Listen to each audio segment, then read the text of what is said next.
आप सभी को जय मसीह की स्वागत है आपका अपने चैनल पर जिसका नाम है पवित्र वचन टीचिंग और जहां पर हम सीखते परमेश्वर के वचन को। तो मेरा विश्वास है अगर आप इस वीडियो को पूरा देखोगे तो परमेश्वर का नॉलेज आपको प्राप्त होगा और आप आत्मा में ग्रोथ को देखोगे अपने जीवन में। तो अगर आप इस चैनल पर न्यू हो तो चैनल को सब्सक्राइब करना ना भूलें। आज का जो वीडियो है वो मैं बहुत ही महत्वपूर्ण शिक्षा को लेकर आई हूँ और मुझे लगता है अगर मैं इस वीडियो को बना रही हूँ तो इसके पीछे कोई ना कोई कारण। वीडियो को देखोगे तो आप अद्भुत सी शिक्षाओं को रिसीव करोगे और आप नई शिक्षा को इस वचन के द्वारा रिसीव करने जा रहे हो, मेरा विश्वास है। तो वीडियो को स्किप ना करें क्योंकि अगर आप इस वीडियो को स्किप करोगे तो आपका आधा नॉलेज कुछ भी नहीं कर सकता, इसलिए आपको पूरा वीडियो देखना मस्ट है। तो ज़रूरी है इस वीडियो को देखें और लाइक करें, शेयर करें अपने मसीह दोस्तों के साथ। तो चलिए हम परमेश्वर के वचन को स्टार्ट करते हैं। तो आप सभी ने प्रेरितों के काम निकालना है, उसका 2 अध्याय निकालना है। जब पेंतिकोस्त का दिन आया तो वे सब एक जगह इकट्ठे थे। किन के विषय में बात हो रही है? यहाँ पर परमेश्वर के चेलों के विषय में बात हो रही है।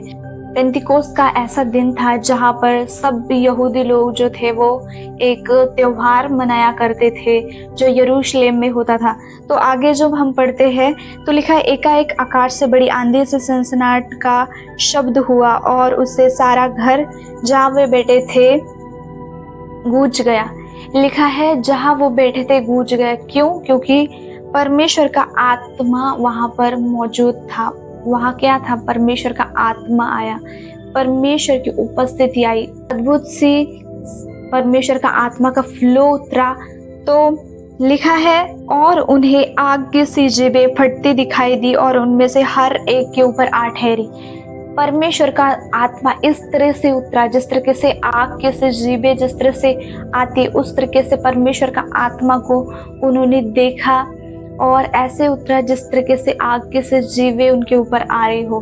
तो यहाँ पर मेंशन है कि परमेश्वर का जो आत्मा था वो आग के से जीवे के समान उतरा था एक एक के जन के ऊपर और वो सारा घर जो था वो गूंज गया।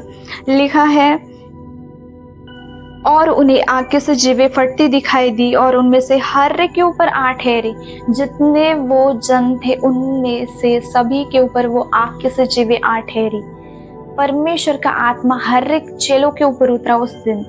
अब मैं आपको महत्वपूर्ण बात ये बताने वाली हूँ कि परमेश्वर ने पेंतिकोस्त का ही दिन नियुक्त क्यों किया, क्यों परमेश्वर ने अदर डेज को परमेश्वर ने अपना आत्मा क्यों नहीं उंडेला। सबसे महत्वपूर्ण बात, परमेश्वर के चेले सिर्फ पेंतिकोस्त के दिन ही प्रार्थना नहीं कर रहे थे। वो लोग जो थे वो हर टाइम परमेश्वर की उपस्थिति में रहने वाले लोग थे। वो यीशु मसीह के साथ रहने वाले लोग थे, परमेश्वर के चेले थे जो प्रभु यीशु मसीह ने उन्हें नियुक्त किया था। तो वो सारे लोग प्रभु यीशु मसीह के साथ रहने वाले लोग थे। तो उन लोगों ने क्या किया? वो हर दिन परमेश्वर की बाट जोते रहे। जिस तरीके से उनसे कहा गया कि तुम पर पवित्र आत्मा आएगा, तो उसी बात को लेकर वो सभी जन हर रोज इकट्ठा होते थे, प्रार्थना ही करते थे। और ऐसे ही एक दिन परमेश्वर ने नियुक्त किया, वो था पेंतिकोस्त का दिन। पेंतिकोस्त का दिन परमेश्वर ने नियुक्त किया और वो किस लिए किया? आगे हम जब वचन को पढ़ते हैं तो पेंतिकोस्त का दिन था और वो जहाँ वो बैठे थे वो पूरा घर गूंज गया। उनके ऊपर परमेश्वर का आत्मा आया, वो आत्मा से भरने लगे। और मैं आपसे कहना चाहती हूँ, जब आत्मा आता है तो मनुष्य एक स्थान पर बैठा नहीं रह सकता। पूरी तरीके से आपकी बॉडी अनकंट्रोल्ड हो जाती है, आपका परमेश्वर का फ्लो आपके ऊपर आता है, आप आत्मा से परिपूर्ण हो जाते हो, आपके अन्य अन्य भाषाओं से आप परिपूर्ण हो जाते हो, आप अन्य अन्य भाषाओं से भर जाते हो। तो उसे समान जब हम प्रेरितों के काम 2 अध्याय को जब हम पढ़ते हैं तो लिखा है जहाँ वे बैठे थे सारा घर जो था वो गूंज गया और उन्हें आग से जीवें फटती दिखाई दी और उनमें से हर एक के ऊपर आ ठहरी। कहता हर एक के ऊपर वो आग से जीवें आ ठहरी और वे सब पवित्र आत्मा से भर गए और जिस प्रकार आत्मा ने उन्हें बोलने की सामर्थ दी वो अन्य अन्य भाषाएं बोलने लगे। परमेश्वर ने उनको सामर्थ्य दी, क्या वो अन्य अन्य भाषाओं में बोलने लगे।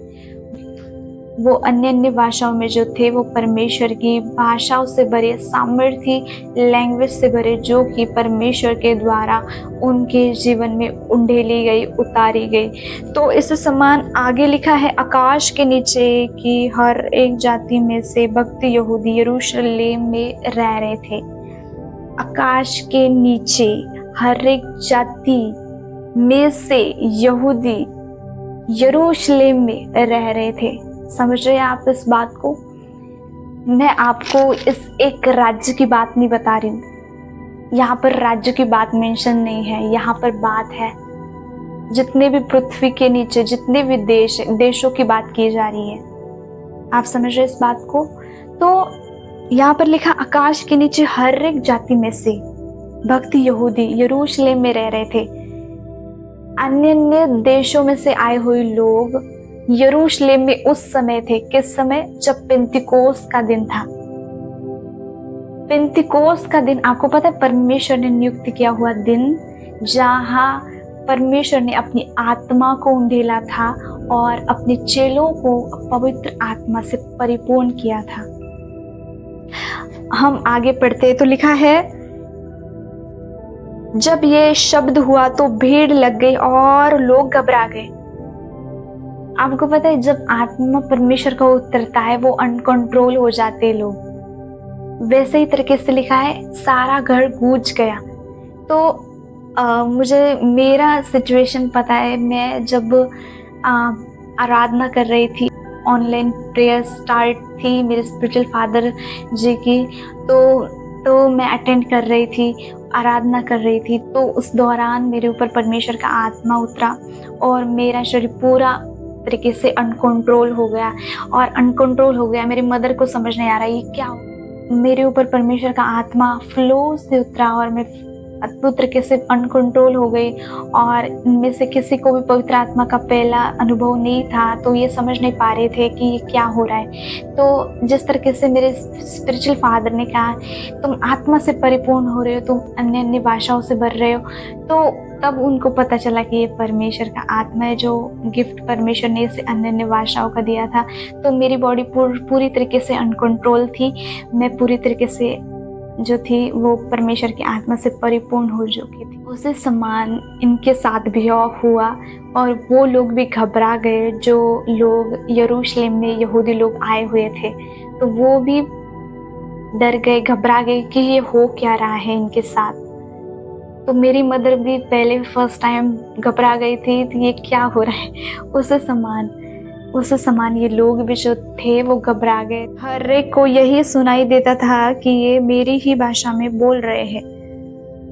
अब यहाँ पर ट्विस्ट है। यहाँ पर रुकने के लिए मैं अपने आप को कहती हूँ और आपको एक बात समझाने को मैं जा रही हूँ, जो कि है, यहाँ पर क्या था, इन लोगों को ऐसा लग रहा था कि ये तो हमारी ही भाषा में बोल रहे हैं। तो ये इनके लिए वो आश्चर्य की बात थी कि ये मेरी भाषा में कैसे बोल रहे हैं। तो मैं आगे आपके लिए पढ़ना चाहूँ। सब चकित और अचंभित होकर कहने लगे, देखो ये जो बोल रहे हैं, क्या ये सब गलीली नहीं? अब उनको ये पता था कि ये तो गलील वाले लोग हैं, इनको हमारी भाषा कैसे आ रही है। वो कोई मनुष्य का बल और सामर्थ्य नहीं थी, वो परमेश्वर का आत्मा था जो उनके ऊपर उंडेला गया। तो बहुत से लोग जो थे आश्चर्यचकित हो चुके थे। जो भी पृथ्वी के नीचे जितने भी देश है, उनमें से आए हुए लोग यरूशलेम में आए हुए थे उस टाइम पर, पेंतिकोस के समय। तो वो सब लोग जो थे वो आश्चर्यचकित होने लगे कि ये कैसे, ये तो गलील के लोग हैं और ये कैसे हमारी भाषा बोल रहे हैं। देखो ये जो बोल रहे हैं, क्या सब गलीली नहीं? तो फिर क्यों हम में से हर एक अपनी अपनी जन्मभूमि की भाषा सुनता है? ये तो गलीली है, लेकिन फिर भी ये ऐसे कैसे भाषा बोल रहे हैं? और ये हम में से ऐसे सभी को क्यों लग रहा है कि ये तो हमारी भाषा बोल रहे हैं? तो उनको ऐसे लग रहा था कि ये मेरी भाषा बोल रहे हैं। उदाहरण के तौर पर मेरी मदर टंग जो है वो मराठी है, किसी की अदर लैंग्वेज है, लेकिन मुझे ये सुनाई दे रहा है कि ये जो है वो मेरी ही भाषा में बात कर रहा है, और अगले व्यक्ति को भी लग रहा है कि वो उनकी ही भाषा में बात कर रहा है। तो उसी समान इन सब लोगों के साथ ऐसा ही हुआ था। हम में से हर एक अपनी अपनी जन्मभूमि की भाषा सुनता है। हम जो पारथी, मेदी, इलामी, मेसोपोटामियो, यहूदिया और कप्पदूकिया, पिंतुस और आशिया, फुग्रिया, पंफुलिया और मिस्र और लिबिया देश जो कुरेन के आसपास से देशों के रहने वाले और रोमी प्रवासी अर्थात यहूदी और यहूदी मत धारण करने वाले क्रेंती और अरबी भी है। इतने सब लोग वहाँ पर मौजूद थे, इतने सारे देशों के लोग वहाँ पर मौजूद थे। तो ये अपनी अपनी भाषाओं में परमेश्वर की चर्चा को सुन रहे थे, जो परमेश्वर के चेले बोल रहे थे उस सामर्थी लैंग्वेज के द्वारा। परंतु अपनी अपनी भाषा में उसने परमेश्वर के बड़े बड़े कामों की चर्चा सुनते हैं। लिखा है, परंतु अपनी अपनी भाषा में उनसे परमेश्वर के बड़े बड़े कामों की चर्चा सुनते हैं। वो सब लोग अपने लैंग्वेज में वो आश्चर्य कामों को सुन रहे थे जो परमेश्वर ने बड़े बड़े कार्य किए थे, और वो आश्चर्यचकित हो गए। उन्होंने परमेश्वर के बड़े कार्यों को सुना। तो ये बात ये दर्शाती है कि परमेश्वर किसी एक जाति, एक लैंग्वेज को बोलने वाले लोगों के लिए नहीं था।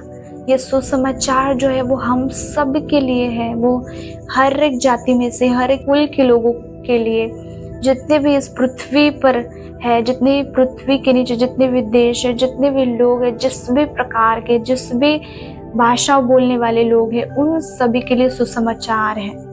उन सभी के लिए उद्धार का जो परमेश्वर ने मार्ग हम सब के लिए खोला है, वो हम सब के लिए उद्धार है।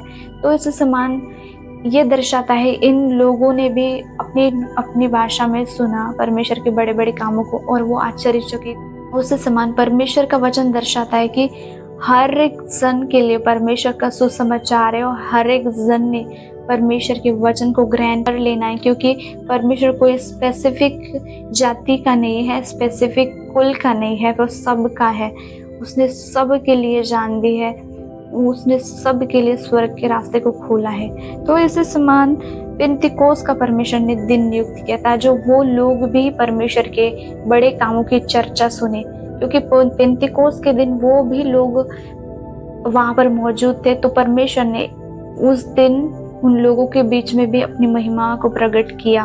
मैं आपको कहना चाहती हूँ, बहुत से लोग हैं जो हमेशा एक वचन को कोट करते रहते, एक वचन को पकड़ते हैं। बहुत से ऐसे लोग हैं जो एक वचन को पकड़ते हैं और कहते हैं कि ये अन्य भाषा है जो स्वर्गीय भाषा नहीं है। उनको ये लगता है कि ये भाषा है, ये एक लैंग्वेज है, ये क्या है, ये इस पृथ्वी की लैंग्वेज है। मतलब जिस तरीके से मराठी एक लैंग्वेज है, उससे समान ये भी जो है वो लैंग्वेज है। तो हाँ, ये मेंशन है यहाँ, लेकिन ये पूरा सच नहीं है इसका। अगला वाला जो मैं वीडियो बनाऊंगी वो दोनों के डिफरेंस को लेकर मैं आपके सामने आऊंगी, इसलिए आपने अगला वीडियो को भी ज़रूर देखना है और क्यूरियस होना है for the word of God. Hallelujah. तो ये बात सच है कि जो परमेश्वर ने यहाँ पर जो आश्चर्य कर्म दिखाया था, वो भाषाओं में ऐसा दिखाया था कि उनको ये लग रहा था कि ये मेरी भाषा है। मतलब हर एक जन को ऐसे ही लग रहा था कि ये मेरी भाषा है। तो उस समान लोग भी यही कहते हैं कि ये कोई लैंग्वेज स्वर्गीय नहीं है, ये पृथ्वी पर की है। पर ये आधा सच है, ये आधा सच है, ये पूरा सच नहीं है। ये यही वचन को उठाते हैं और कहते हैं, देखिए कि इनमें से जैसे कि हर एक अपनी अपनी भाषा में सुन रहे थे, तो वैसे ये यहाँ की लैंग्वेज है, लेकिन ये आधा सच है, ये पूरा सच नहीं है। तो इसलिए जिस तरह से परमेश्वर का वचन कहता है कि परमेश्वर का वचन दो धारी तलवार है, दो धारी, दोनों पे से भी वर्क करता है, दोनों तरफ से भी वो काम करता है। तो आधा सच कभी भी एक्सेप्ट ना करे, तो पूरा सच को जाने, और पूरा सच मैं आपके लिए नेक्स्ट वीडियो में ला रही हूँ। तो अपने आप को प्रिपेयर करें for the word of God, and आप चैनल पर न्यू हो तो चैनल को सब्सक्राइब ज़रूर करें, वीडियो को शेयर करें और परमेश्वर की महिमा को अपने जीवन में करते रहे, प्रार्थनाओं में लगे रहे। अगर किसी के पास अन्य भाषाओं का और पवित्र आत्मा का वरदान नहीं है तो मैंने पहले से एक वीडियो बनाया हुआ है, तो उस वीडियो को ज़रूर देखें। प्लेलिस्ट बनाई हुई है, प्लेलिस्ट में आप जा सकते हैं और आप पहला वीडियो को देख सकते हैं।